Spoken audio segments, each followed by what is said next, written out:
Salut à toutes, salut à tous, très heureux de vous retrouver pour un nouvel épisode, le 19e déjà, de notre calendrier de l'Avent des objectifs du développement durable et des traditions de Noël qui leur sont associées. Vous êtes de plus en plus nombreux à nous écouter, je vous en remercie. Continuez à liker, partager autour de vous si vous aimez, si vous n'aimez pas, gardez-le pour vous. Aujourd'hui, on va pousser cette 19e porte, et cette 19e porte, eh bien, elle nous emmène... Et aujourd'hui, je vous emmène en Estonie où on va évoquer l'ODD15, vie terrestre, car en Estonie, il existe une tradition de Noël en parfaite harmonie avec la nature. Ça s'appelle le Joulupuu, ou plus littéralement, l'arbre de Noël vivant. En effet, en Estonie, au lieu de couper un sapin pour le décorer à la maison, de nombreuses familles choisissent de célébrer Noël en pleine nature.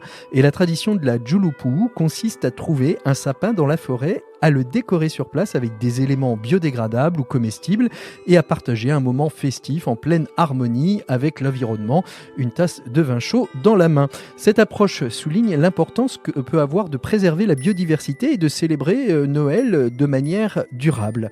Alors pourquoi cette tradition illustre-t-elle tant l'ODD15 ? Eh bien tout d'abord, et on vient de le dire, parce que ça préserve l'écosystème.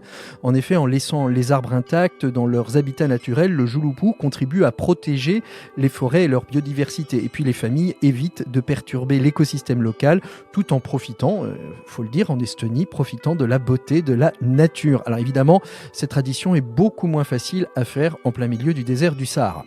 D'abord aussi, et puis aussi parce que ça permet de sensibiliser à la nature. Cette tradition est une formidable occasion pour les enfants, les adultes de se reconnecter avec la nature, de passer du temps en forêt, d'observer les animaux, de comprendre l'importance de cet écosystème qui renforce le respect envers la vie terrestre. Et puis les décorations utilisées, ça permet de faire pendant les longs week-ends du do-it-yourself, de préparer des guirlandes biodégradables en fibres végétales par exemple, et de laisser des choses qui ne polluent pas, ou mieux encore nourrissent les animaux sauvages une fois les festivités terminées.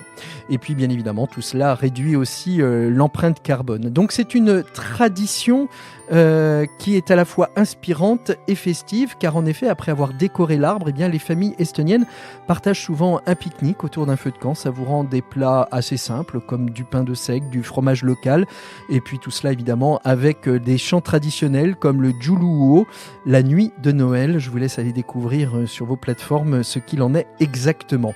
Voilà, c'est tout pour aujourd'hui. On se retrouve demain pour pousser la 20e porte de notre calendrier de l'Avent. D'ici là, portez-vous toutes et tous très bien. Et si vous souhaitez nous aider, eh bien vous pouvez toujours aller sur notre page Tipeee, Comment vas-tu bien la planète ? Alors je rappelle qu'il y a 3 E à Tipeee, TIP 3 E. Comment vas-tu bien la planète ? Et de devenir l'un des contributeurs de ce podcast pour l'aider à se pérenniser dans le temps et nous permettre d'être toujours plus présents pour évoquer avec vous les objectifs du développement durable et surtout de faire parler ceux et celles qui sont acteurs et actrices du changement. Merci à vous tous et à vous toutes de votre contribution. À très bientôt. Au revoir. C'était le calendrier de l'Avent de Comment vas-tu bien la planète, une production originale de Mediadvise Podcast Studio.